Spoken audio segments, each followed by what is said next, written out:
একটি রাজনৈতিক সরকার আসলে, নির্বাচিত সরকার আসলে দ্রুততম সময়ে, তাহলে আইন শৃঙ্খলা পরিস্থিতি যে ভঙ্গুর পরিস্থিতি রয়েছে এটাও উন্নয়ন ঘটানো সম্ভব। এটা আমি যেটা মনে করি যে এটা শুধুমাত্র হচ্ছে রাজনৈতিক সরকারের বিষয় না। আহ, মানে প্রসঙ্গটা এভাবে উত্থাপিত হচ্ছে কারণ গত 15 বছরে যেহেতু আওয়ামী লীগ সরকার পুরো আইন শৃঙ্খলা বাহিনীর একক আধিপত্য বিস্তার করেছিল, এবং এটা তো আসলে কোনো গণতান্ত্রিক প্রসেসে এটা নিয়োগ হয়নি বা কোনো ভালো প্রসেসে আসলে এই নিয়োগগুলো হয়নি। তাদের ব্যাকগ্রাউন্ড চেক করার সময় সবসময় চেক করা হতো সে ছাত্রলীগ করে এসেছে বা তার আত্মীয় স্বজনের মধ্যে আওয়ামী লীগ আছে কিনা। যদি বিএনপি জামাত বা স্পেসিফিক এরিয়া থেকে থাকতো তাহলে একেবারেই বাদ দিয়ে দিত। এটা তো মোটামুটি বাংলাদেশের খুবই কমন একটা প্রসেস।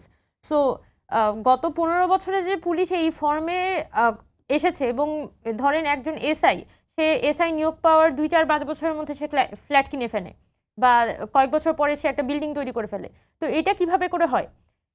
তার বেতন দেখা যায়, আপনি যদি কাগজে কলমে দেখেন, তার বেসিক বেতন থাকবে 8,500 টাকা বা 10,000 টাকা, যেটা একজন দারোয়ানের যে বেতন সে বেতনের কাছাকাছি।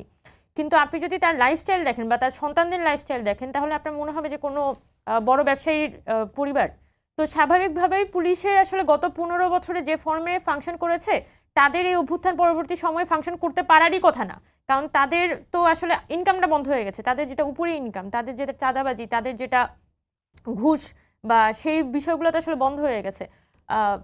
তো এই জায়গাটার কারণে আসলে সরকার, মানে তাদের মধ্যে যে একটা মনোবল যে কেন আমি আসলে এখানে ফাংশন করব, ফাংশন করার জন্য তার যে উপরে ইনকামটা হইতো সেই উপরে ইনকাম বন্ধ হয়ে যাওয়ার কারণে সে আসলে মানে পুরো পুলিশ বাহিনীর মধ্যেই কিন্তু সেটা একটা প্রভাব পড়েছে। এটা আসলে আমরা সকলেই জানি। এখন মানে এই প্রসেসটার কারণেই যেটা বিএনপি বলার চেষ্টা করছে, যখন যখন আসলে এখানে একটা নির্বাচিত সরকার আসবে বা একটা পলিটিক্যাল গভর্নমেন্ট আসবে, তখন তারা নিয়ন্ত্রণটা করতে পারবে। তার মানে একই প্রসেস, জাস্ট একটা পলিটিক্যাল গভর্নমেন্ট আসলে আইন শৃঙ্খলা বাহিনী তার একটা নতুন মুনিব খুঁজে নিবে। জাস্ট আবারও কি দলীয়করণ হতে যাবে এমন কিছুই কি এখানে ইঙ্গিত আসছে? এখানে যে বিষয়টা আমার মনে হয় যে সরকারের পক্ষ থেকে করা সম্ভব ছিল, সেই বিষয়টা আমি একটু বলতে পারি। যে যখন 5 আগস্ট পরবর্তী সময়ে এই পুলিশ মানে পুলিশেরই একটা অংশ কিন্তু তারা বলেছিল যে তারা একটা রিফরমেশনের কিছু দাবি দেওয়া দিয়েছিল সরকারের কাছে, এবং তারা চেয়েছিল যাতে সরকার নতুন রিফরমেশন করে অন্তত পুলিশ বাহিনীর ক্ষেত্রে তাদের সেখানে কিন্তু তাদের বেতন ছিল, তারপর তাদের ডিউটি টাইম, এরকম অনেকগুলো বিষয় নিয়ে কিন্তু তারা সামনে এসেছিল। তখন সরকারের পক্ষ থেকে বলা হয়েছিল তাদের ড্রেস চেঞ্জ করে দেওয়া হবে, তারপর তাদের নতুন নতুন কিছু নিয়ম শৃঙ্খলা দ্রুততম সময়ের মধ্যে তৈরি করা হবে।